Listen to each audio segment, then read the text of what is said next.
Well, immediately after that press conference, Boris Johnson slammed Klopp for making excuses, saying through his official spokesman that it was, quote, a great shame given the FA Cup is meant to bring people together.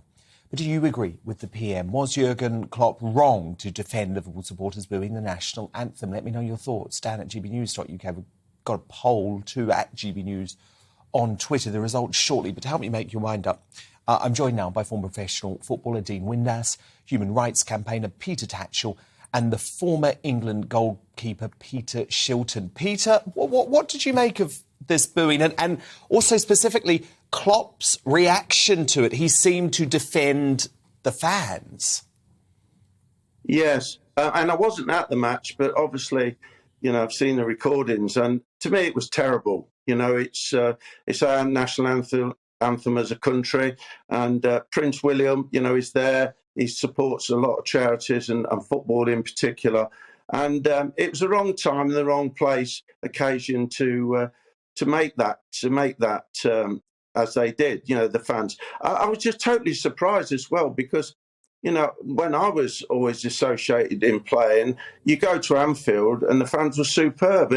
Every goalkeeper went there, was applauded down to the goal. And if they did give you a bit of stick, there was always a nice sense of humour to it. So, to me, they were always great fans. But, I think times have changed. And, to me, it was the wrong time, wrong place. But I think Jurgen Klopp, he is German, let's be fair, and he probably, in a nice way, he's not been brought up like I have in particular, with the monarchy right through my life.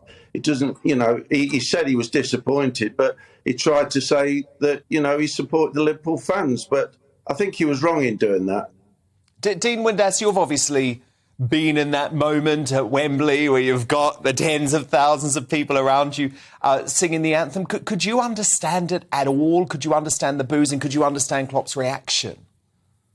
Well, like Peter just said, listen, he sang it more times than I did. But the one thing about it is that, Jurgen Klopp obviously did come out and say that obviously he didn't enjoy it. It's picked, obviously people's opinions.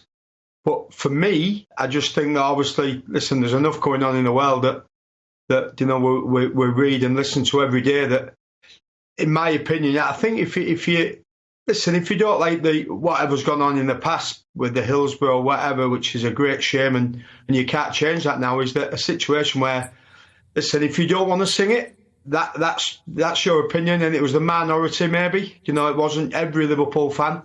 But if you don't want to sing it, don't sing it, but don't boo it. It just gives, it gives bad vibes around the football world.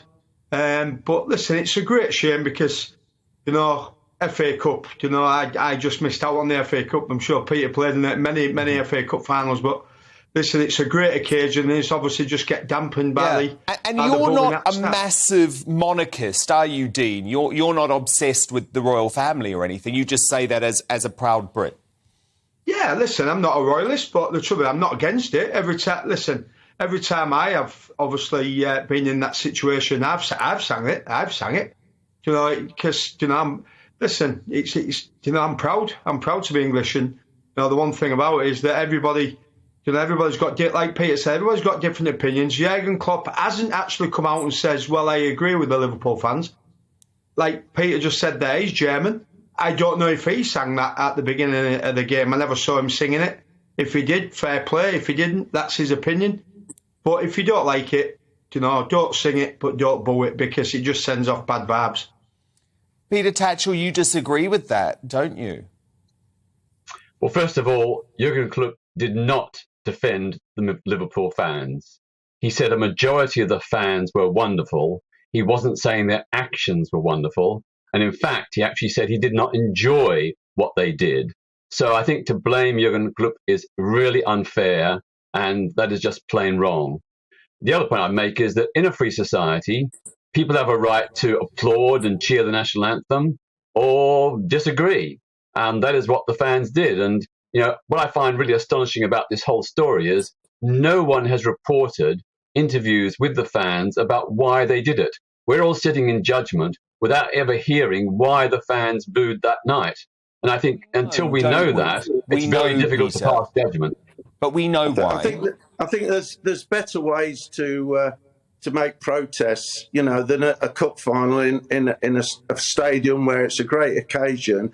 And, Prince William's, very new to the royal duties, and he's a big football fan. I just thought it was the wrong place and the wrong time. We were not against this country. People, sort of demonstrating against things. But, come on, this is, let's, how far do we go? Let's have a little bit of respect sometimes, We can, demonstrating great. We all know what happened with Hillsborough, and we know that some people, this country, have think the country's not brilliant. All right, well, that's your opinion. But let's use an occasion like that to sort of around the world to show, and like Klopp said, it wasn't all the fans, but the ones who did, to me, they should be ashamed. And Peter Tatchell, it's interesting because all football managers condemned the fans who booed players taking the knee in the wake of the BLM movement. So why would they condemn the booing of fans for that, but not for the booing of fans for the national anthem? Well, I think that's a very interesting one. But, we live in a society where racism one of my is a old really managers, problem. Brian Clough, he would have. Oh, sorry, we've got two really Peters going on. Peter Shilton, I'll come back to you in 1 second, but Peter Tatchell, it was the wrong time, wrong place. Yes, no, got that. Peter Tatchell, you come in. I think there's a big difference between Prince William and the royal family, who are a very, very privileged family with over 1,000 servants, 6 palaces, and a combined private wealth of over £500 million. They're very different from the average black person in Britain who has less opportunities in terms of jobs and housing, who has lower income and are victims of racism. I think that the two are not comparable. Dean Windass, can you understand the reasoning from Liverpool fans? Hillsborough, what went on in the 80s under Thatcher, or, to be completely frank, Dean, is it time to move on? I totally agree. I think it's time to move on. I think that, as like I said earlier, there's enough, things going on in the world, that we could do without. And, this was supposed to be a memorable occasion. I felt sorry for the lady who sang the national anthem, because she was getting, it's intimidating probably for her in front of 80-odd 100,000 people, and a majority of them are booing them. And yes, we all understand what's gone on in the past, and you can't change that, but we can move on from it.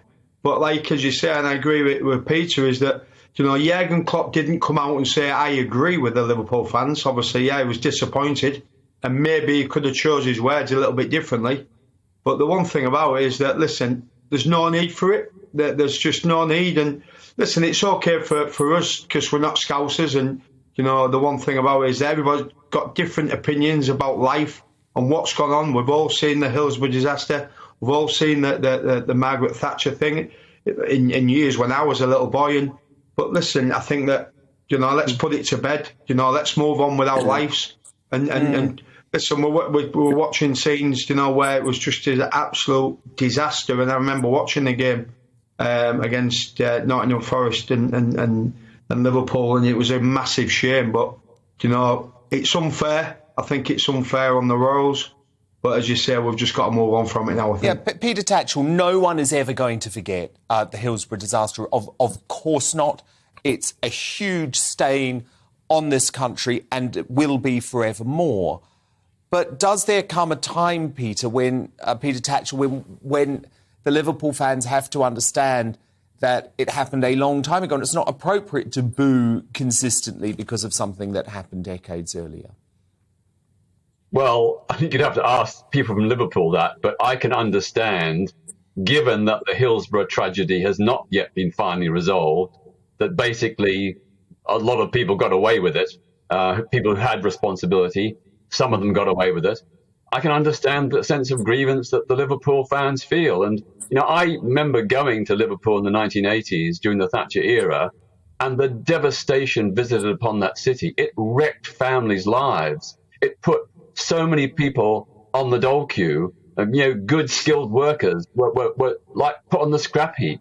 and that damaged whole families, not just for one generation, but for two or more. So, until Liverpool gets a proper injection of money to rebuild properly, which it has got some money, that's true, but until it gets a proper and we're 40 years on now. We're 40 years on. Peter Shilton, final word to you, Peter. Well, I think Peter's making it all political, isn't he? This is sport, this is football, this is our great game. We've got a lot of black players playing football. We're doing everything we can to get rid of the idiots who chant and that sort of thing. Not that I'm calling, Liverpool fans idiots, but I just think, I'm not saying they've not got grievances. It's what's happened in the past. Wrong place, wrong time, same as Pete tonight. Wrong place, wrong time to start bringing up politics. This is about football and the cup final. Very good place to end it. Peter Shilton, footballing legend. Thank you so much to the former professional footballer, huge name of the game, Dean Windass, and the brilliant human rights campaigner, Peter Tatchell.